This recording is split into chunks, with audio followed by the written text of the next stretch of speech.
As women, what is it that we most need to know about male sexuality? Hi, my name is Annette Bolt and my channel is Wise Women Sexuality, and I support women getting more out of their sexual experiences, especially older women like me. So what is it that we most need to know about male sexuality? Well, there's been such a long period of time where we've believed that male sexuality is like the microwave. Beep, beep, beep, 3 minutes and is done. Whereas female sexuality has long believed to be more like a crock pot, where you put her on in the morning, let her simmer away all day, and then in the evening she's nicely tender and ready. But if you actually go beyond male conditioning, there is so much more to male sexuality. It's much more similar to women's sexuality than you can ever imagine. And maybe that means, as all human beings, no matter what shape or form we come in, our sexuality is very similar. So when you think about male sexuality, there is so many years of conditioning that they've had to endure. And Mother Nature even conditioned men away from the truth of their sexuality by making them the purveyors of maintaining the species, where they had to get their seed into a woman as quickly and as safely as possible. And over the years, we've had social conditioning that's taken on this belief that men are just simple and that all they want to do is just get in there and get out and get done.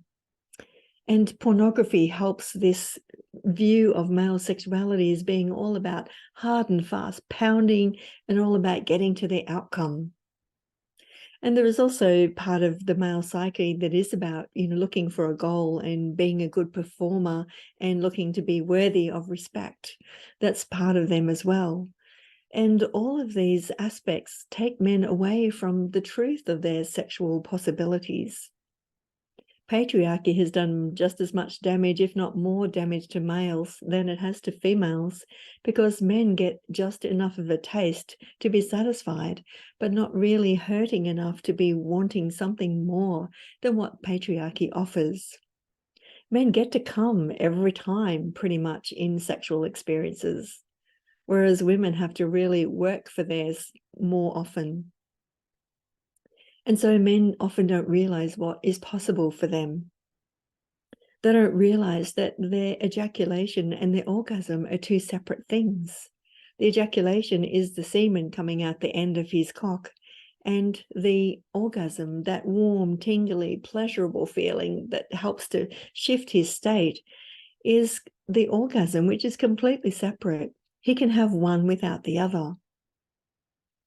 And when he does start to lose his attachment to that come, when he knows that he can have as many orgasms as he would like to without the need to come, then he can shift into a whole different place.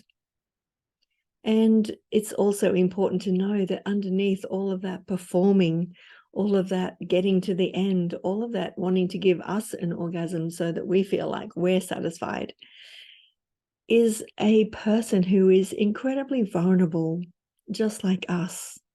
A person who wants to be deeply loved and held and seen, just like us. It's only all of that conditioning that goes over the top that gives him and us the idea that he doesn't want that. But after talking with many men over many years, it is so not true. They want that experience of feeling connected, of feeling valued and feeling seen, as well as they want those deeper experiences of pleasure that are not just the physical, that really includes experiences that are more shape-shifting, that are more transcendental, that are more mysterious, that are more freeing of the ego, rather than just that little moment where they tip over to the edge of an ejaculatory orgasm. So when a woman has this understanding, it's easier for us to approach a man differently. It's easier for us not to collapse and just give in to what he thinks he wants, to not just disappear in our own selves and deny ourselves our pleasure in order to give him his. when we know that there is so much more that we're both capable of, it can help us to approach them differently. It can help us to say, I'd really like to try something more. Do you want to share it with me? And having a conversation around this conditioning and asking him, really getting curious about what is it that he really wants in his sexual experience. And yes, there are those early years when a man is incredibly driven by his testosterone, that it's like riding a bucking bronco, that he might not be able to consider anything else. But once he gets a little bit older and he starts to have a little bit of curiosity about what else there might be, or for men in relationship, they can sometimes be more open to an experience that is more about the deeper experiences, that is more about just him performing. Wow, most men, given the chance, really love to let go of the need to perform. It's one of the reasons why when to visit a sex worker, they'll actually want to be dominated, because they're so tired of having to be in that one-up position in their ordinary lives. So given the opportunity to create something where he doesn't have to perform, where he doesn't have to focus on giving you your orgasm, which, let's face it, after a time can actually become a pressure when you experience your man getting his pleasure through your experience, can be pretty tiring and not that kind of inspiring.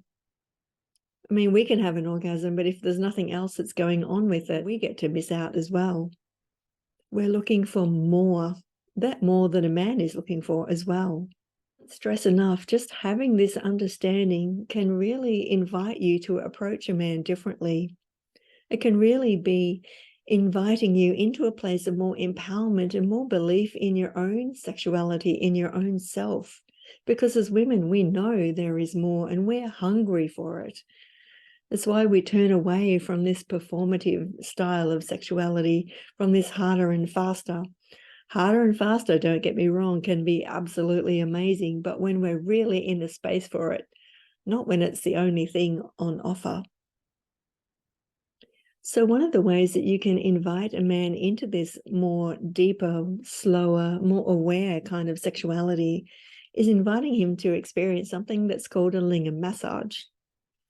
And in a lingam massage, a man just gets to relax and feel and really be present in his body, and to have a different experience of his sexual pleasure, where he's breathing more, where it's a more full-bodied experience. It's more like a woman's experience, although you don't necessarily call it that. You don't want to put him off before he starts. But it's about giving him the opportunity to receive, which most men are going to say yes to. And just be aware that it's incredibly vulnerable for them to do so if they have been only used to performing in sex. But it really does invite them into a whole different reality.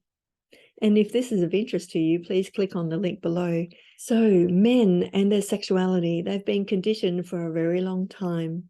And sadly, this conditioning is leaving many men to overuse porn and to be really become numb in their bodies and disconnected from themselves and what's possible in sex.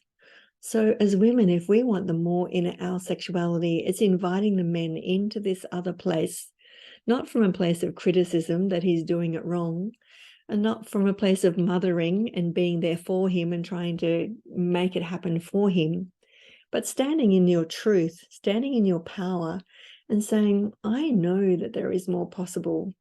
How can we get together and create it together? How can we both get more out of our sexuality?